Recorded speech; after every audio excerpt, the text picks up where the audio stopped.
یہ جو دوسری بڑی اکثریت ہے اس کے ماضی کو مشکوک بنانا ہے اور حال کو مصیبت بنانا ہے اور مستقبل کو تاریک کرنا ہے. یہ وہ چاہتے ہیں.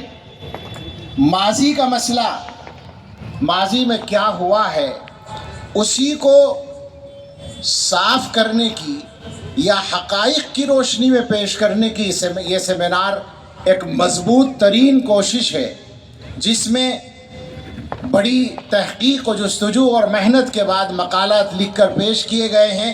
اور میں یہ امید کرتا ہوں اور اللہ سے دعا کرتا ہوں کہ یہ محنت اس ملک کی تاریخ کے رخ کو کسی نہ کسی درجے میں بدلنے میں اللہ کرے کامیاب ہو جائے. ہم اپنے برادران وطن سے اپنے اس مقدمے کے بارے میں 2-3 باتیں کہنا چاہتے ہیں، اور کہنا اس لیے چاہتے ہیں کہ آج یہ مقدمہ پیش کرنے والی شخصیت ہماری مرکزی قیادت میں مرکزی مقام پر فائز ہے. All India Muslim personal law board کے وہ صدر محترم ہیں. مسلمانوں کا جو مشترکہ پلیٹ فارم ہے ان کی طرف سے یہ سلسلہ ہے. تو ہم یہ بات کہنا چاہیں گے، بعض باتیں آئی ہیں اپنے انداز سے. ہم ایک بات تو یہ کہیں گے کہ آپ ملک کی وفاداری چاہتے ہیں یا ہمارا مذہب بدلنا چاہتے ہیں؟ سیدھا سادہ سوال ہے. اگر ملک سے وفاداری کی ضرورت ہے تو ہم یہ بندہ عاجز پوری ملت اسلامیہ کی طرف سے بے تکلف یہ اعلان کرتا ہے کہ ہم اپنے مذہب کی روشنی میں، دینی احکام کی روشنی میں، معاہدوں کی پابندی کا جو شرعی حکم ہے اس کی روشنی میں اپنا فرض سمجھتے ہیں کہ اپنے ملک کے ساتھ وفادار رہیں. اور اگر کوئی ملک سے غداری کرتا ہے تو ہم اس کو گناہگار سمجھتے ہیں.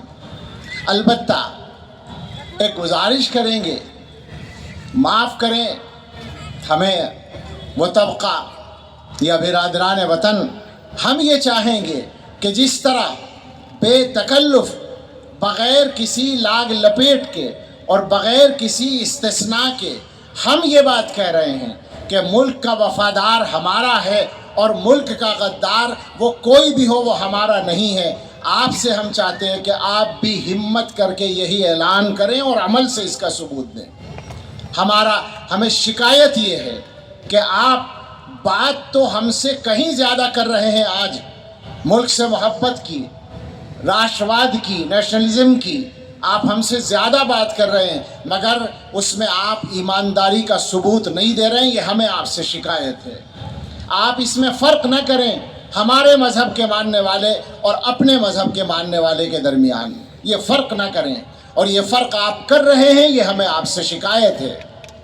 دوسری بات، ملک سے وفاداری طے ہے، ملک سے محبت طے ہے، ملک کے مفاد کے لیے کام کرنا طے ہے، اور اس کا ثبوت ہمارا کردار ہے. اس کا ثبوت پورے ملک کے اندر پھیلے ہوئے مسلمان ہیں، پورے ملک میں پھیلے ہوئے ادارے ہیں، مسلمانوں کے ایمان کی علامت سمجھی جانے والے مدرسے ہیں. آپ مدرسوں کے اندر چلے جائیں، سارے مدرسے کھلی کتاب ہیں. کوئی مدرسہ ایسا نہیں ہے جس میں آپ آسانی کے ساتھ کسی بھی وقت نہ جا سکتے ہو. سب سے بڑا مدرسہ دارالعلوم دیوبند 24 گھنٹے کھلا ہے، کبھی بھی کوئی آ سکتا ہے اور آ کر دیکھ سکتا ہے. آپ جائیں. ہم ہندو بھائیوں کو دعوت دیتے ہیں کہ آپ آئیں ہمارے یہاں، ہم سے ملیں یا نہ ملیں، آپ جا کر دیکھیں کہ ہم کیا کرتے ہیں. تو ہمیں امید ہے کہ آپ کو اس بارے میں پورا اطمینان حاصل ہوگا.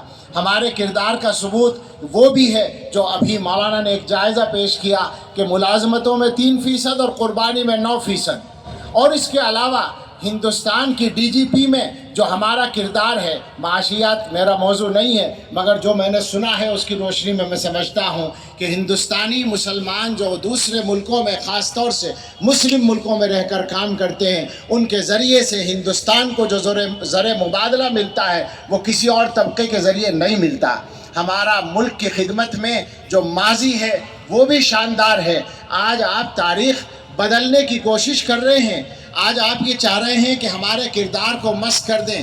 آج آپ کو جلیان والا باغ تو یاد ہے، پشاور کا قصہ خانی بازار آپ بھول گئے. جہاں انگریز افسر کے آرڈر پر گولی چلائی گئی اور 455 پٹھانوں کی لاشیں میدان میں تڑپنے لگیں، اور ہمارے قائد نے خان عبدالغفار خان نے اعلان کیا کہ اگر کسی کے سینے کے بجائے پیٹھ پر گولی ہو تو میں اپنی تحریک واپس لے لوں گا۔ آپ ہمارے ماضی کو صحیح تناظر میں دیکھنے کی کوشش کریں اور ہمارے حال کے کردار کو بھی انصاف اور ایمانداری سے دیکھیں۔ ہم آپ کو یقین دلاتے ہیں کہ ہندوستان کا مسلمان ہندوستان کے لیے ہر حال میں پابند وفا ہے، لیکن اسی کے ساتھ ساتھ یہ بات بالکل صاف لفظوں میں ہم اعلان کرنا چاہتے ہیں اس بات کا، یہ بندہ عاجز دارالعلوم دیوبند کا ایک ادنا خادم ہے جو ملت کا مرکزی ادارہ ہے، ملت کی مرکزی تنظیم all India Muslim personal law board کے صدر محترم کی سرپرستی میں بات ہو رہی ہے، جمعیت علماء ہند سے بھی تعلق ہے، اور پورے ملک کے مسلمانوں کی طرف سے بے تکلفی کے ساتھ یہ اعلان ہے کہ اگر آپ حب وطن کے نام پر ہمارے ایمان کو لینا چاہیں تو ہم ایک لمحے کے لیے اس کام کے لیے تیار نہیں ہیں۔ ہم آپ پر یہ واضح کرنا چاہتے ہیں کہ ہمارا ایمان ہمیں ملک کی وفاداری سے نہیں روکتا، بلکہ سچی بات یہ ہے کہ اگر کوئی مسلمان ایمان سے ہٹتا ہے، اگر کوئی مسلمان ایمان سے پھرتا ہے تو وہ آپ کے ملک کے لیے بہت اچھا ثابت ہونا ضروری نہیں ہے، بلکہ مشکل ہے۔ جو اپنے مذہب کا اور اپنی ملت کا وفادار نہیں ہوگا وہ ملک کا وفادار بھی آسانی سے نہیں ہو سکتا۔ ہم آپ کو یقین دلانا چاہتے ہیں کہ جو مسلمان جتنا زیادہ اچھا مسلمان ہوگا اتنا ہی زیادہ وہ اچھا ہندوستانی ہوگا۔ اس کو آپ ہمارے کردار کی روشنی میں جانچ بھی سکتے ہیں، سمجھ بھی سکتے ہیں۔ یہ پیغام ہم آپ کو دینا چاہتے ہیں۔ اسی کے ساتھ ساتھ آخر میں یہ بات ہم کہیں گے کہ ہم نے یہ طے کیا ہوا ہے کہ ملک کے مفاد کے خلاف کبھی کوئی کام نہیں کریں گے، لیکن ہم اس ملک میں اپنے مکمل دین کے ساتھ، اپنے مکمل مذہب کے ساتھ، اپنے مذہب کی مکمل تفصیلات کے ساتھ، مذہب پر مکمل عمل کے ساتھ، اپنی داڑھی ٹوپی کے ساتھ، کرتے پاجامے کے ساتھ، قرآن کی تعلیم کے ساتھ، اپنی نمازوں کے ساتھ، اپنے روزوں کے ساتھ، اپنے پورے دین پر عمل کے ساتھ انشاءاللہ ہمیشہ اس ملک کے اندر رہیں گے۔ آپ سوچیں